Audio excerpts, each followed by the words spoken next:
अल्हम्दुलिल्लाहि वहदा वस्सलातु वस्सलामु अला मन ला नबिय्य बअदा अम्मा बाद फ़अऊज़ु बिल्लाहि मिनश शैतानिर रजीम बिस्मिल्लाहिर रहमानिर रहीम क़ाल तआला यूसिकुमुल्लाहु फ़ी औलादिकुम लिज़्ज़करि मिस्लु हज़्ज़िल उन्सयैन व क़ाल तआला वअब्दुल्लाह वला तुश्रिकू बिही शैआ व बिल वालिदैनि इहसाना सदक़ल्लाहुल अज़ीम। मुहतरम सामिईन, आज के मसाइल में से एक बहुत बड़ा अहम मसला वो है मीरास के मुताल्लिक़, और दूसरा मसला वो है कि जो बच्चे हैं उनके वालिदैन के माल में उनकी ज़िंदगी में कोई हिस्सा है या नहीं है। और तीसरा मसला कि जो वालिदैन है उनका अपने बच्चों के माल में कोई हिस्सा बनता है या नहीं बनता। ये तीन अहम मसले आज की इस वीडियो में बयान होंगे। सबसे पहला मसला कि जो बच्चे हैं वालिदैन की, बेटा है बेटी है, उनका क्या हिस्सा बनता है वालिद के माल में उनके मरने के बाद। अक्सर लोगों में ये बात मशहूर है कि बेटा जो है उसका हिस्सा है लेकिन बेटी का हिस्सा नहीं है। कई लोगों ने मुझसे बात भी की इसके हवाले से कि बेटी का कोई हिस्सा मुकर्रर नहीं है। तो ये बात ज़हन नशीन कर लें, कुरान मजीद में अल्लाह तबारक व तआला ने मीरास को वाज़िह तौर पर बयान फरमाया है कि जब वालिद मर जाए, उनके मरने के बाद जो माल रह जाता है, तरका है, उसको कैसे तकसीम करना है कुरान मजीद ने उसको बयान कर दिया है।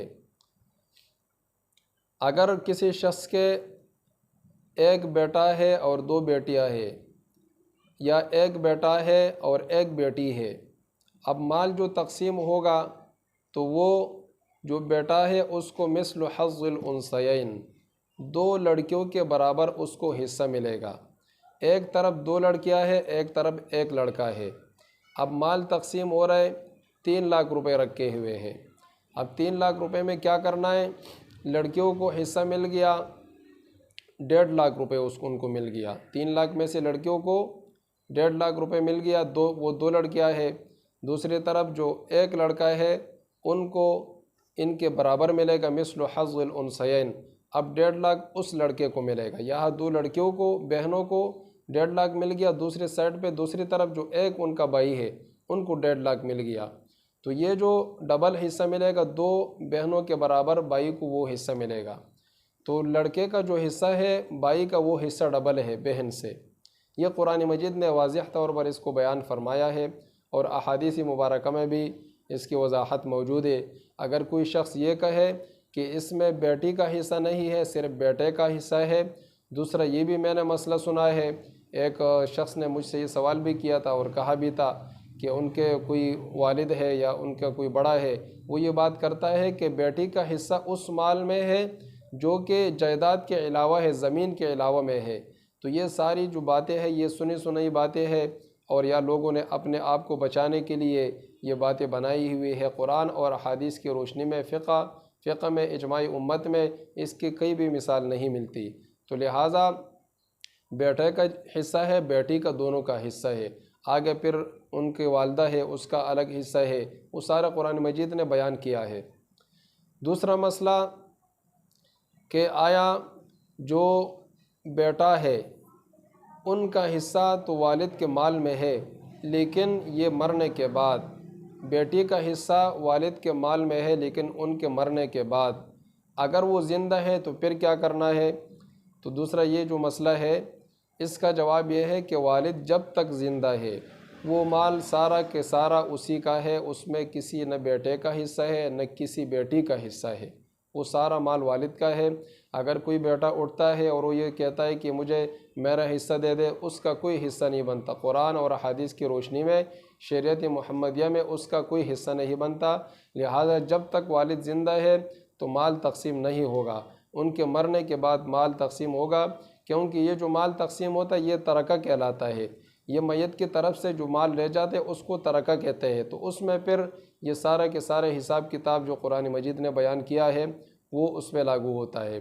तीसरा मसला कि वालिद का हिस्सा अपने बेटों के माल में है या नहीं है, तो इसका जवाब ये है कि वालिद अपने बेटों के माल में से इस्तेमाल कर सकता है, इजाज़त की ज़रूरत भी नहीं है, बग़ैर इजाज़त के भी इस्तेमाल कर सकता है। एक हदीस पाक में आता है, जनाब नबी करीम सल्लल्लाहु अलैहि वसल्लम के पास एक शख्स आए और उसने शिकायत की कि या रसूल अल्लाह, जो मेरा वालिद है वो मेरा माल उठाता है और इस्तेमाल करता है। तो आप सल्लल्लाहु अलैहि वसल्लम ने फरमाया कि जाओ और अपने वालिद को बुला के लाओ। वो शख्स गए और अपने वालिद को बुलाने के लिए जब ये पहुँचे वहाँ पे और वालिद से कहा कि आपको आक़ाए नामदार सल्लल्लाहु अलैहि वसल्लम ने बुलाया है, तो वो शख्स आने लगे और उसको बहुत दुख हुआ और उन्होंने दिल ही दिल में सोचना शुरू किया कि आपने मेरी शिकायत आप सल्लल्लाहु अलैहि वसल्लम के सामने की। देखो आपके लिए मैंने कितनी उम्मीदें लगाई रखी थी, मेरा बेटा नहीं था, दिल में सोचता था मेरा बेटा होगा, अल्लाह ने आपको मुझे दे दिया। उसके बाद आप छोटे थे, आपके लिए हर चीज़ का बंदोबस्त करना, आप बोल नहीं सकते थे, लेकिन आप रोते थे तो आपके लिए हर चीज़ हाजिर करता था, दिन रात एक करके मजदूरी करता था कि आपको तकलीफ़ नहीं हो, आपको किसी चीज़ की कमी मैंने महसूस होने नहीं दी। लेकिन इसी तरीके से आप जब आहिस्ता आहिस्ता बढ़ते गए तो मैं खुश होता गया, फिर आप आहिस्ता आहिस्ता जवान हो गए तो मैंने ये सोचा कि अब मेरा बेटा जवान हो गया है और मेरे हड्डियों ने आहिस्ता आहिस्ता काम करना छोड़ दिया और आहिस्ता आहिस्ता मैं इस हालत में पहुंच गया कि मैं कोई काम नहीं कर सकता हो। आप कमाने लगे, मैं सोचने लगा कि अब मैं आराम करूंगा, मेरा बच्चा है, बेटा है, ये कमा के मुझे देगा। जब आपने माल कमाया और मैंने उसको इस्तेमाल किया तो आपने मेरी शिकायत आप सल्लल्लाहु अलैहि वसल्लम के सामने की है, अब मैं उनके सामने कैसे हाजिर होऊंगा। उसने अपने दिल ही दिल में ये बातें सोची और रास्ते पे आता गया। अल्लाह तबारक व तआला ने आसमान से जिब्रील अमीन को भेजा कि जाओ और आप सल्लल्लाहु अलैहि वसल्लम से फरमाना कि जब आप ये फ़ैसला करने लगो उससे पहले उस ज़ाइब वालिद के दिल की दास्तान भी सुन लेना। आप सल्लल्लाहु अलैहि वसल्लम बैठे हुए हैं और ये मुक़द्दिमा आप सल्लल्लाहु अलैहि वसल्लम के पास हाज़िर हुआ। जब ये आए आप सल्लल्लाहु अलैहि वसल्लम ने उस बूढ़े वालिद से कहा कि मुक़द्दिमे का फ़ैसला बाद में होगा, पहले आप अपने दिल की जो दास्तान है, जो रास्ते में आप सोचते हुए आए हैं, आप ज़रा वो बतला दीजिए। वो शख्स भी हैरान हो गया कि ये बातें तो मैंने किसी को बताई नहीं है, ये कैसे पता चला। तो उस शख्स ने अपने दिल की दास्तान जब बयान की तो आप सल्लल्लाहु अलैहि वसल्लम की आंखों मुबारक से आंसू बहने लगे और उस बेटे से फरमाया कि अंत व मालू का li अबी का, आप और आपका माल आपके वालिद का है। तो उनसे ये फ़ैसला फरमाया।